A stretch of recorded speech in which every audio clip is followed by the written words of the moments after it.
बिस्मिल्लाहिर्रहमानिर्रहीम। आप देख रहे हैं explore right with Arshad Mehdi. भी बस इस वक्त जब पूरी दुनिया जो है वो आईटी और टेक्नोलॉजी की तरफ बढ़ रही है, सोशल मीडिया और समाजी राब्तों की जो वेबसाइट्स हैं उसके ज़रिए ग्लोबल विलेज की शक्ल इख्तियार करती जा रही है और जो अपॉर्चुनिटीज़ है उससे पूरी दुनिया फ़ायदा उठा रही है। अगर एक अमेरिका या किसी दूसरे मुल्क में जॉब है तो किसी छोटे से मुल्क में बैठ के भी वो जॉब जो है वो की जा रही है और भरपूर फ़ायदा आईटी का उठाया जा रहा है। वहीं पे पाकिस्तान में सोशल मीडिया जो है वो पाबंदियों का शिकार नजर आता है। पिछले दिनों जो है वो टिकटॉक को बंद कर दिया गया, इससे कबल यूट्यूब पर और फेसबुक पर भी पाबंदियां लगती रही हैं। आज वफाकी वजीर साइंस और टेक्नोलॉजी फवाद चौधरी एक प्रेस कॉन्फ्रेंस कर रहे थे, हम लोग वहां पे मौजूद थे। उन्होंने बड़ी तनकीद की है पाकिस्तान के जजेस पर। क्या कहा उन्होंने, आइए सुनते हैं।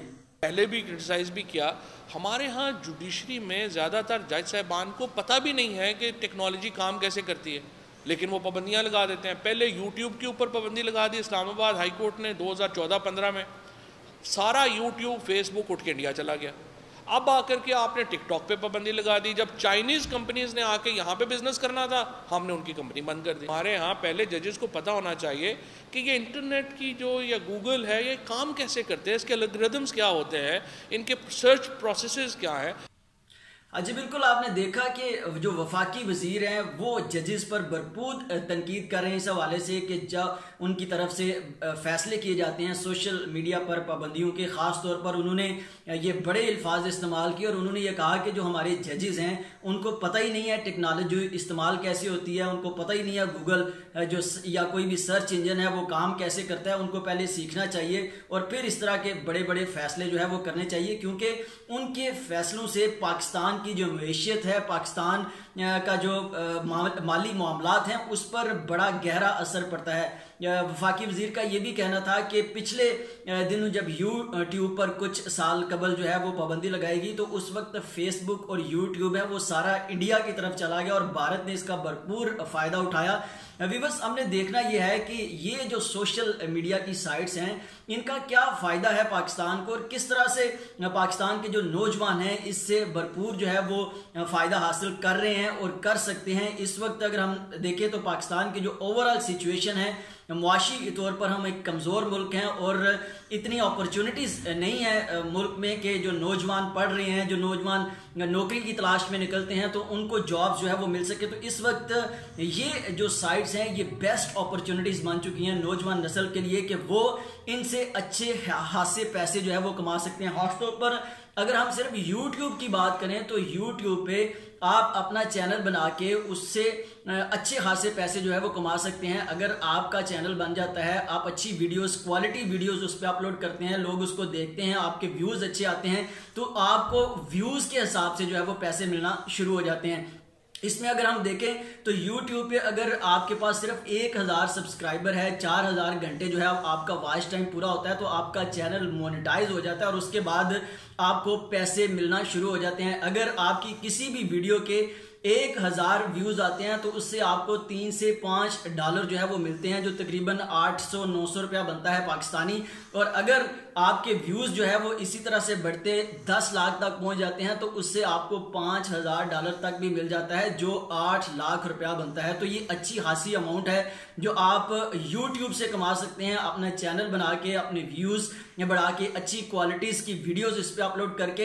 और YouTube की जानिब से अगर आप के 1 लाख सब्सक्राइबर हैं तो आपको सिल्वर क्रिएटर जो अवार्ड है वो दिया जाता है। अगर आपके 10 लाख सब्सक्राइबर हो जाते हैं तो YouTube आपको गोल्ड क्रिएटर अवार्ड जो है वो उससे नवाजता है। अगर 1 करोड़ आपके सब्सक्राइबर हो जाते हैं तो आपको डायमंड क्रिएटर अवार्ड जो है वो YouTube की जानिब से दिया जाता है। तो ये एक बेस्ट सोर्स ऑफ इनकम है जो हमारी नौजवान नस्ल जिससे भरपूर फायदा भी उठा रही है और बहुत से लोगों ने अपने चैनल्स बनाए हुए हैं जिससे वो जो है वो अच्छे खासे पैसे कमा रहे हैं। और जो बाकी जिन लोगों ने नहीं बनाए उनको भी चाहिए कि वो चैनल्स बना के इससे भरपूर फायदा उठाएं, क्योंकि इस वक्त जो पाकिस्तान के व्यूअर्स हैं खास तौर पे वो यूट्यूब चैनल्स जो है वो ज़्यादा वॉच कर रहे हैं इस बनिस्बत अखबारात और टीवी चैनल्स के, क्योंकि जो अखबारात और टीवी चैनल्स हैं वहाँ पे कुछ रिस्ट्रिक्शंस होती हैं, कुछ सेंसरशिप्स के मामलात होती हैं, पैमरा की जानब से वो चीज़ें जो है वो ऑनर नहीं करने दी जाती टीवी चैनल्स को, जो यूट्यूब से पे लोगों को मिलती हैं। यूट्यूब पे आप डायरेक्ट मवाद जो है वो अपलोड करते हैं।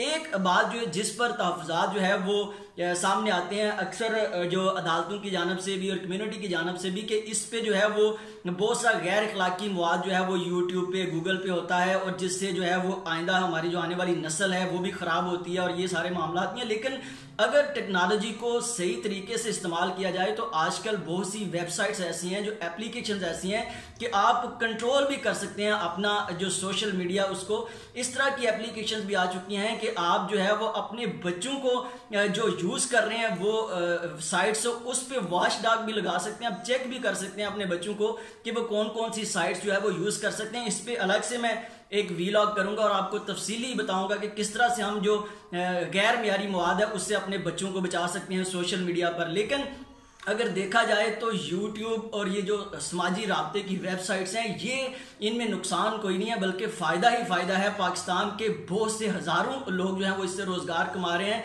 और ये सिलसिला जो है वो मज़ीद भी बढ़ सकता है। अगर हम इसको कंपेयर करें इंडिया के साथ तो पाकिस्तान उसके मुकाबले में कुछ भी नहीं है। हम 5% भी इस वक्त नहीं फ़ायदा उठा पा रहे इन साइट से, जबकि इंडिया में जो नौजवान नस्ल है भरपूर तरीके से चैनल्स बना के करोड़ों रुपए जो है वो इससे कमा रही है, और हमारे जो नौजवान हैं वो भी इससे भरपूर फ़ायदा उठा सकते हैं। लेकिन ये जो पाबंदियां लगाई जाती हैं यूट्यूब पर पाकिस्तान में, और जो समाजी राब्ते की वेबसाइट्स में जैसे अब टिकटॉक को बंद कर दिया गया है, उससे जो ये जो इंटरनेशनल कंपनीज हैं वो थोड़ा सा जो है वो रिजर्वेशन रखती हैं इस हवाले से, और वो पाकिस्तान में जो है वो काम करने से हिचकिचाती भी हैं। उनके ऑफिस भी इस वक्त इंडिया में मौजूद हैं, यूट्यूब के, गूगल के, बाकी जो एप्लीकेशन है, लेकिन पाकिस्तान में जो है वो ऑफिस खोलने से भी वो कतराते हैं। तो इस तरह की चीज़ों को हमें देखना पड़ेगा, क्योंकि ये अब दौर जो है वो चेंज हो रहा है। इससे कबल आप देखें तो कुछ साल कबल हम जो है वो केसेट्स यूज़ करते थे, उसके बाद वो सिलसिला ख़त्म हुआ, सीडीज़ आ गई, वो ख़त्म हो गया, अब कंप्यूटर्स का सिलसिला भी ख़त्म हो रहा है,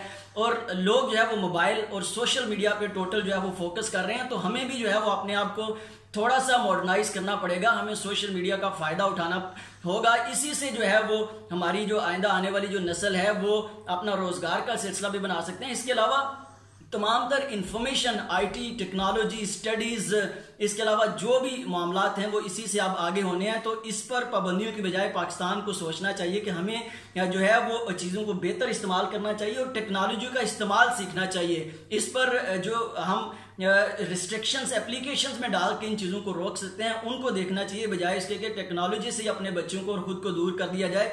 उससे पाकिस्तान का फ़ायदा कोई नहीं, नुकसान ही नुकसान है।